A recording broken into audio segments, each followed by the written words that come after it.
Thank you so much for joining us, guys. This is Matilda and Julia's Greatest Knits. We are a pair of knitters who live in Amsterdam, and we started our podcast as a way to talk a little bit more about what we love. And on today's agenda, we will be talking about what projects we are currently working on. We will talk a little bit about some people who are inspiring us and their Instagram feeds. And we will reveal a top 3 later in the show. I'm going to kick us off this time. Go ahead. With what I'm working on. It's not a lot different to what I was working on last month, so I'm sorry, guys. It doesn't matter. Life has been busy. So for my knitting at the moment, I am making myself another green cardigan. This is the Honey Bop sweater from Poison Grrls knits. And I think I showed this one last time. I'm knitting it in my own hand spun. This was from Southern Cross Fibres in the colour Woodland, and I spun it maybe 10 years ago, a while ago. It's been in the stash for a long time. I don't know about you, but particularly things that I've spun myself, I find it really hard to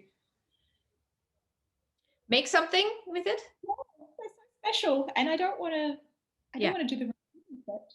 And I'm not quite sure that I have enough yardage for this sweater, even though I'm going to modify it and make it cropped and maybe 3/4 length sleeves.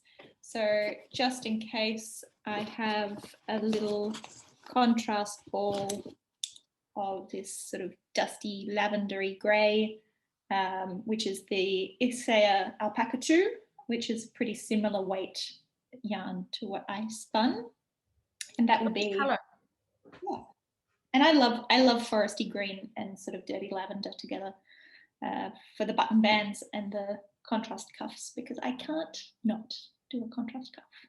I am also sewing some more, and I am still doing my Dutch classes. That's me. Busy. Yeah. How about you? I have been working on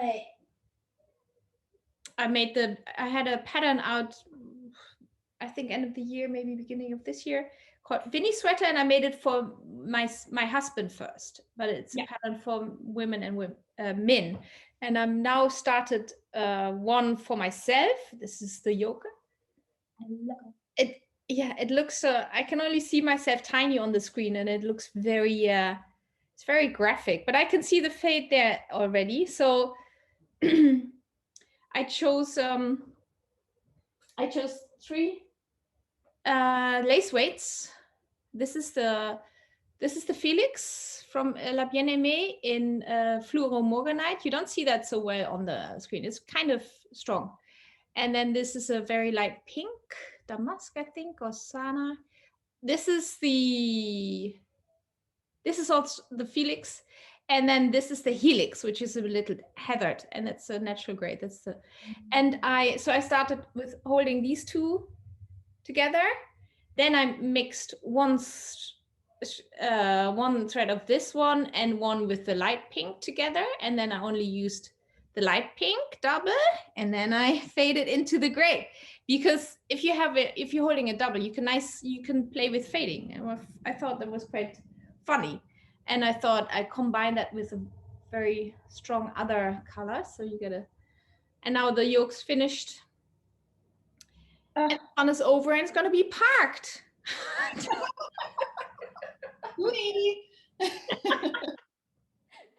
No, because I have a very good reason to park this project, as with all the UFOs. There's always a good reason. Before you move on to what your important project, what's the main color? Oh, the main color is anyway, the main thread is Ulysses again. What else? By Dere Natura. It's a sport weight, which gives the same weight as these 2 lace together. And it's called Darjeeling. It's a new colorway that they have. One of the new ones, yeah. Yeah, it's a really nice caramelish, light brown dark beige color. It's lovely. And I'm actually really excited. I would go on, but I have this test knit starting now, and I've enrolled myself in my own test knit, which is not super efficient, but anyway, I want to make another sample of very collegial. Yes, to myself, yeah.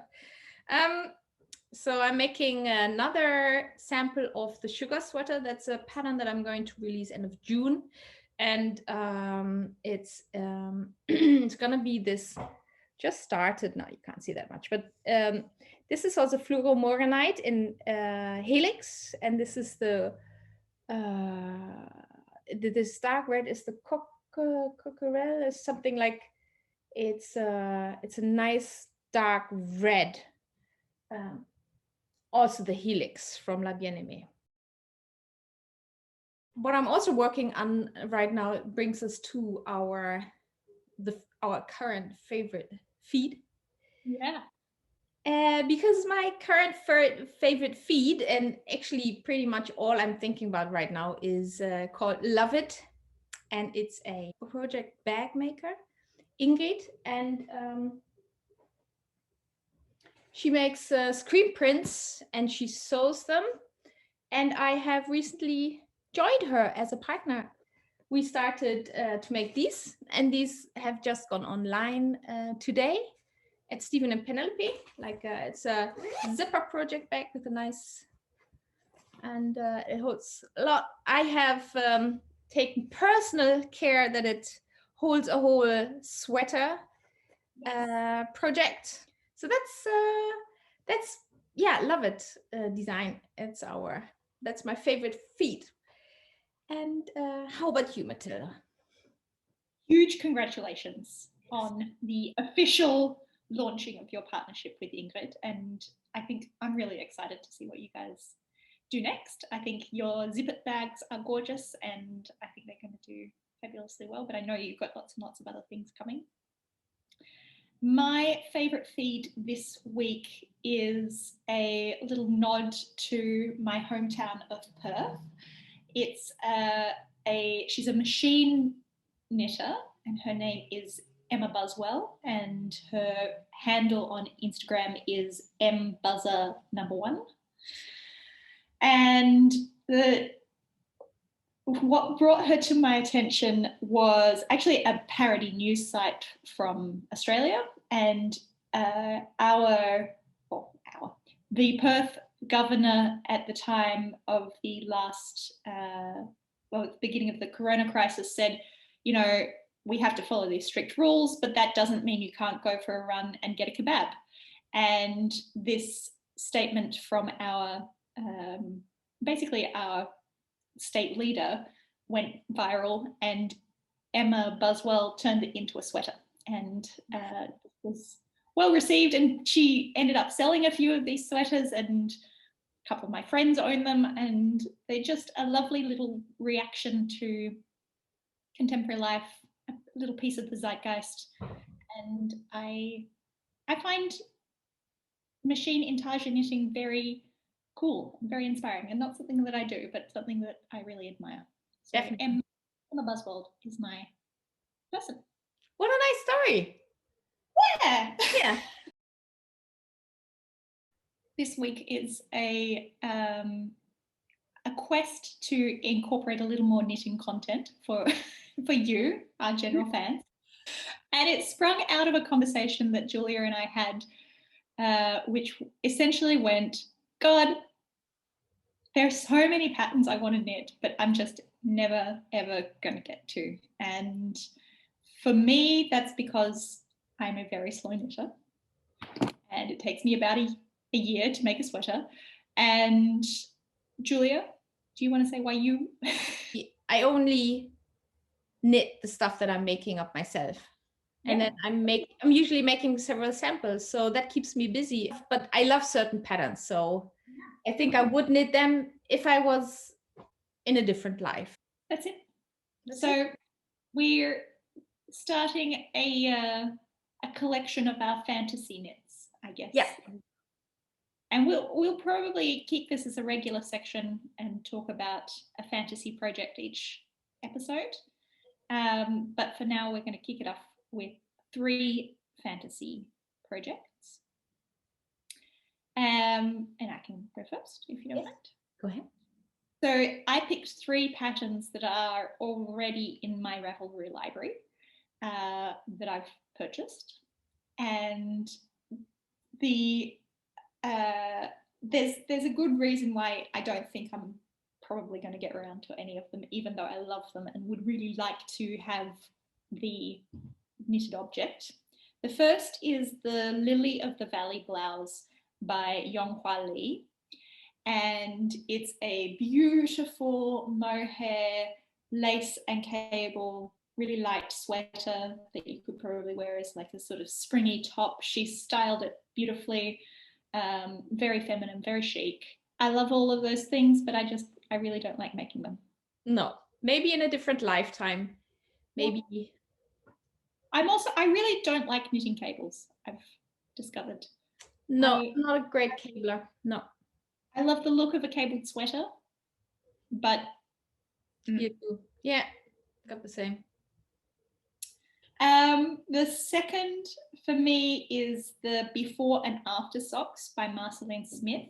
She has the podcast Hey Brown Berry, and she is one of the sweetest people on the planet. I really like Mars.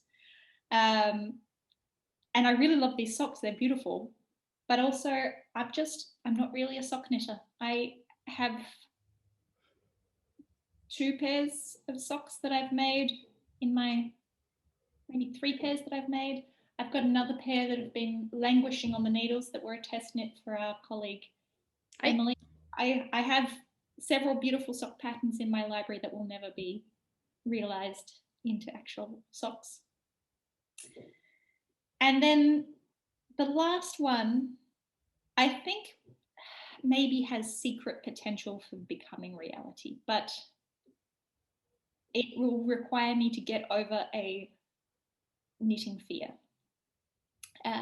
I'm scared of intarsia. I don't know. I have only attempted it once, and it was probably the beginning start of my knitting career. And I found it very confusing. I didn't have good tension. It looked bad. Yeah. And I think there was, intarsia has this. Now we've come into a different intarsia era. I think we're in this entire era where intarsia doesn't need to look super neat anymore. Actually, it should look a little bit sloppy, doesn't it? It's like these 80s sweaters that are back, and that's true. So, but anyway, which one is it? It's the Karma sweater from Shiny Superhero from Shin, who I mentioned as my favorite feed a few episodes ago. And the Karma sweater, it's probably my favorite of Shin's designs. It's got a big cheery face, smiling girl, and her 2 big rosy cheeks are pockets, and I think it's just gorgeous. But I'm scared of intarsia, and I need to just. I can see this happening. I can see this sweater cardigan happening to you. I think, and also I think Shin is she does exactly the kind of intarsia that's really good. Yeah, I absolutely, or I was like, or she does. Yeah. Oh, great. Yeah. So those are my 3 fantasy knits. Okay, they're fantastic. Yeah. Truly fantastic. It's a shame you don't knit them. Okay, shall I go? Do you want to hear mine? I want to hear yours. Tell me. Okay, so I gave you the reason why I'm not knitting them. Yeah. Really, really regret them, but because I want to have them all. I want to wear them, And the reason is really because I don't have the discipline to knit somebody else's patterns, which is sad, but it's the fact. the first one is you might have seen Nora Gon. She published a book. It's called the Twisted Stitch Source Book. I love all of the patterns that are in there. I think she employs that stitch fantastically, elegant. But I mean, she's a professional pattern writer, so she has so much years of experience, and I like the book itself is great. But the sweater I would be knitting in a different life is the Deliciosa. It's the green sweater that you see from Brooklyn Tweed. At the moment, it pops on my feet a lot, and it has these graphic, like squares, I think a romba, and a really nice shape also, like a A-shaped sweater, cropped, just perfect. But it's not going to happen. Who knows? But maybe one day. It's a great series on our videos. And the second, I love all these sweaters. The second is I'm pronouncing it Chaika by Midori Hirose. I'm also a big fan of Midori. She's Knit Cafe. And also, again, I love all of her patterns. I think she's extremely talented. And all of her patterns they come from completely, they all come from an aesthetic, which I think they really come from her. You don't see, with some of the sweaters, they look like, and I'm also including my own sweaters, really honestly, they look like copies of things that are already out there. But Midori's patterns, they're so unique. And the Chaika it's a V-neck sweater and has a different gauge here, and it has a different gauge on the rest, and kind of the rest of the sweater expands from this more tightly knit V neckband, a wide neckband. And there are kind of nice variations. I think it's one of the sweaters which also looks really great throughout all of the sizes, which I think is another really nice thing if you're making patterns. And the third is from Paula, my friend Paula Pereira. Paula Pereira is a Brazilian designer. She's a bit of like a positive influence on my feed, because she's so gentle and kind, and she always, she's so friendly. Yeah, I think she spreads that to everyone, and I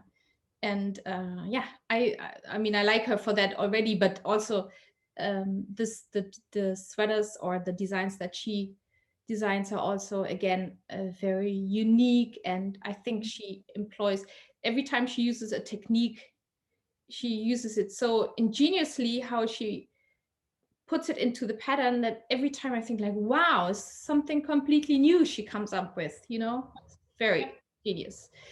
And there's a top she made for the Pom Pom issue 25, I think. Yeah, it's a summer issue. And it's called Herrera top. It's a really wide top, and it has this graphical kind of like shape over here.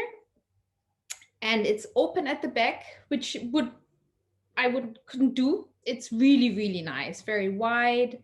I think the yarn I'm not sure what yarn she was, really like lace weight yarn. I like that a lot. So that would be, I should be knitting that.